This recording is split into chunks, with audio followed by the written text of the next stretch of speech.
ದೇವರ ಮೂರ್ತಿ, ರಾತ್ರಿಯ ಹೊತ್ತು ತಾಂಡವ ಮೂರ್ತಿ, ಹಗಲು ಮಾತಿನ ಮೇಲೆ ನಡೆಯುತ್ತೆ, ರಾತ್ರಿ 4 ಕಾಲ ಮೇಲೆ ನಡೆಯುತ್ತೆ. ಯಾವುದದು?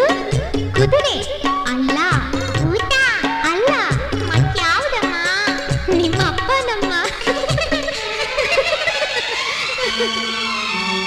ನಗುವಿನಲಿಗಳ ಮಧುರ ನುಡಿಗಳ ಜೊತೆಗೆ ತುಟ್ಟಿ ನೋಟ, ತುಟಿಗಳಿಂದಲೇ ತಪ್ಪುತ್ತಿದ್ದುವ ಉಚಿತ ಪ್ರೇಮ ಪಾಠ, ಕೋಪ ನಿಮಿಷ ಪ್ರೇಮ ವರುಷ ಮಾಯದ ಹರುಷ.